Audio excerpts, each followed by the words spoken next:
Now you should see there is no deity on the Hamsa Chakra. But it is the formless energy of so many organs which are looked after by Buddha, Mahavira, Christ, Sri Krishna. 4 of them managed by Sri Ganesha. So these genetics are put by Sri Ganesha because he is the source of wisdom. So first, once they spoil their Muladhara, the wisdom is finished. Basis, the fundamentals are finished.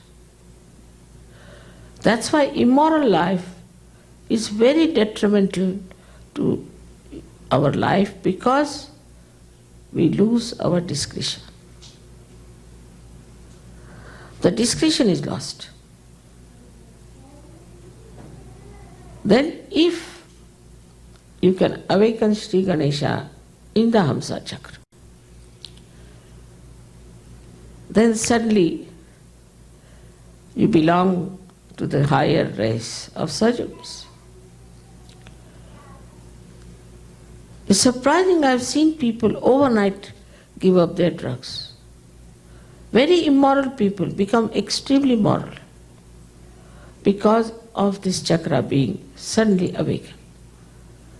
And the light of the spirit is best expressed through this chakra in everyday life, in the collective life also. One starts then seeing the point, as we say. Like now in Sahaja we have different problems also. Say when people first come to Sahaja, they start watching other people and starting finding their faults, what's wrong with them. They never see what they are here for. They are not here to find out faults with others, but to correct your own defects. So they say, oh, this man is no good, that man is no good, this is wrong. They start creating problems also. They'll talk to each other saying, oh, this man is not good, that man is not good, try to create groups and things. They are here to work for what? For creative politics or for your ascent. Some of them, if they do not do all this, then they think we should start to make some money out of it or some sort of a thing. Or some start criticizing others about something which is not their concern. So they forget, because they are just now coming to Sahaja Yoga and their genetics are not established of their wisdom. They start worrying about things which are not their worry, which they should not bother about. Then some of them start thinking, oh, I am the leader, or why am I not the leader? So they start finding fault with the leadership. Sometimes leader also can feel, oh, I am the leader, I can be very stern, very disciplinary, and I can control people, I can do this. They have come here to learn how to love, to be compassionate, to be tolerant. The sense of leadership and also of obedience, both are discretionary. If somebody says something to you, and if you obey that person for your benevolence, you will subtly understand that it is for your good. If some leader says that this is wrong with you, try to see if it is wrong, instead of feeling hurt about it. Yes, it is wrong with me. So what should I do? How can I improve myself? Ask the leader, or you can write to me or do anything. But no, they will not do it. Immediately they'll write a letter to me saying this leader is such and such bad fellow, he's so this thing, he ate that money, he ate that thing and all kinds of things. Or else they may tell people, oh, mother listens to this fellow, he's no good, he's just telling mother stories and mother listens. And mother is not such a fool. She knows about everything. So all these things that we have gathered from our previous life, even after our second birth, we carry a little bit. Like an egg becomes a bird, but still lots of things of the egg are hanging on to his body. So you have to cleanse it. So at this point, when you have got your realization, the first discussion should be, how am I going to achieve that state of spirit, the pure spirit? Instead of that, also people get lost because they have no discretion. With this enlightenment, first thing that happens, I've seen with people, their eyes are fixed. They don't roll their eyes much now. They have very innocent eyes. Otherwise, they are really mad, those people who go on looking at everything like this. There's no difference between a madman and him. You put one madman, he does the same, and a person who is like that does the same. And it's such a crazy thing to do. But immediately, it is such a spontaneous thing. It's like the light coming in the room. It is so spontaneous that you start seeing things clearly. No, this is not so. Before, in the garden, you would go and collect all the thorns and put them in your body. That was the situation. Never looked at the flowers.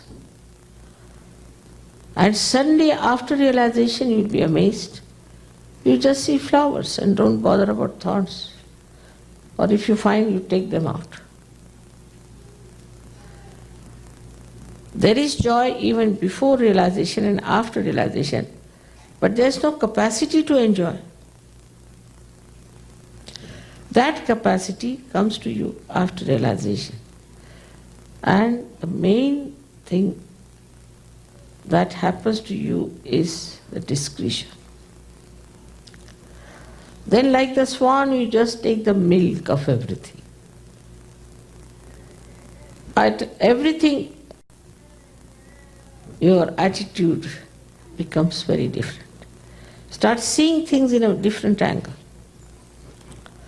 Like once we had to go to one very ancient temple to see some art.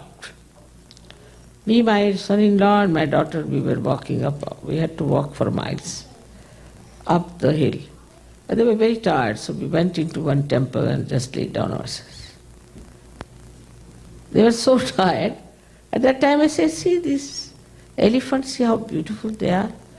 Everyone has a different type of a tail and a different type of a trunk.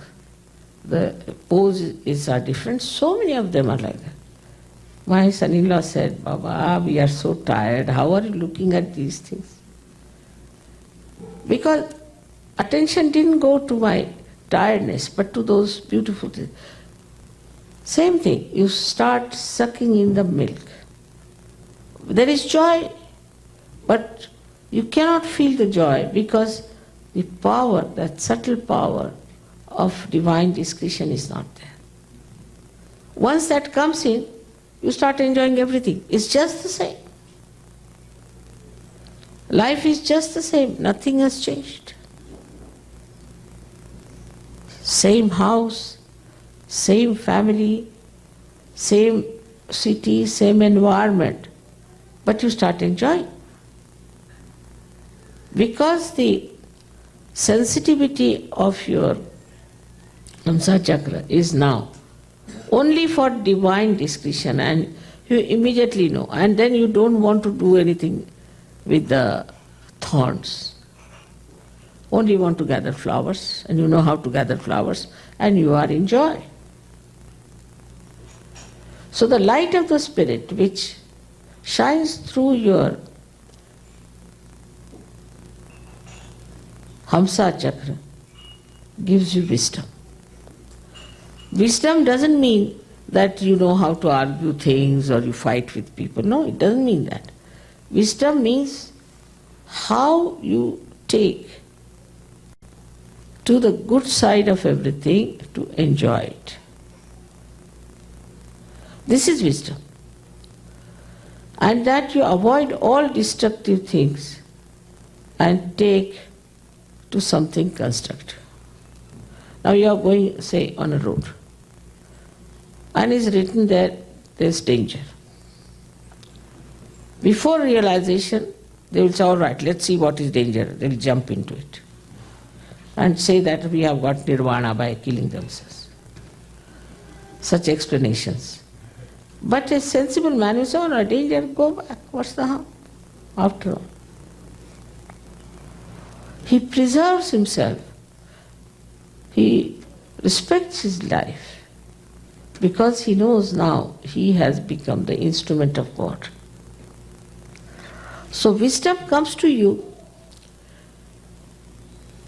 automatically, but through experience, then you know this is the right path. Through experience you start understanding. Nowadays I'm telling all these things to you. Say, if 20 years back I never talked of these things to them, because I knew if I start talking they'll say, oh, she's talking something out of the blue, God knows if it is true or not. But once the wisdom becomes transparent and you start seeing through it everything very clearly, makes your mind absolutely clear, then anybody who tells things of wisdom, you never feel bad about it. On the contrary, you thank that I'm so lucky that I can hear about these things, such nice things. And also those sayings start giving you joy. So with the ear, you hear so many things, used to hear the same things, might be hearing so much music, everything before also. But it never gave you joy. Now because of this transformation, the same music which you heard before now makes you feel as if you are in the seventh heaven. It gives you ecstasy. The poetry which was quite mundane, ordinary. People told me, Mother, it was such a headache to read William Blake in those days. But now we love it. We read it like Bible. Because now you have developed new sight, new hearing power. All these are called in Sanskrit the Atindriya, means the organs which are subtle organs within us. So eyes have a subtle organ, ears have a subtle organ, and these subtle organs then start emitting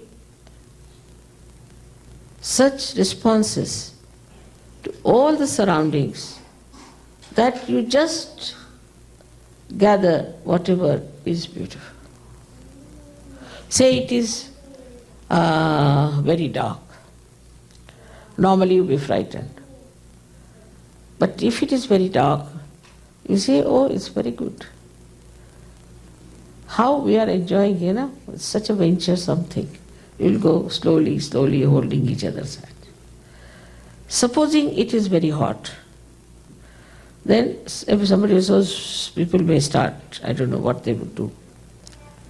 Another would just say, oh, it's quite nice day, you see, it's nice sometimes to have hot is also very good like that. If it is cold, the other way around. So thus you start enjoying every aspect which is supposed to be very, very bad for others. To you, you know the aspect of that what is to be enjoyed. that part which is to be enjoyed. And once you know how to do it, then you say we are swimming in the ocean of joy. The ocean is the same, but now you are just touching those beautiful drops of ambrosia which are in that ocean. And the rest are worried of getting drowned. Same ocean, same word. That's why they say it's a Maya. But after this discretion is shining, there's no Maya. You start enjoying. It's like this, supposing you drop somebody in the ocean. He'll be so frightened and he'll die before even he's sunk really. But supposing a person there is with all his things to watch, and he is the one who is going to see all the beauty of the underworld. He's very nicely secured. He's got beautiful glasses and all that, and he's wearing nice paddles. He doesn't have to bother. He just goes there, nicely enjoys everything, takes photographs. The ocean is the same. For him or for the one who is dropped in the ocean. But the one who is secure, one who has all the equipments, the one who knows what is to be seen, is enjoying it. In the same way, you are equipped with wisdom, with security, and you know what you are doing. The same thing starts becoming so very beautiful and enjoyable. I have seen how Sahaja-yogis enjoy everything, even if somebody is shouting or saying something in a hall. I have seen all the Sahaja-yogis start laughing. No. His poor man trying his level best to condemn everything, and here all the Sahaja-yogis just laughing at him, doing nothing, and that fellow runs away. It is something so, they are enjoying his stupidity.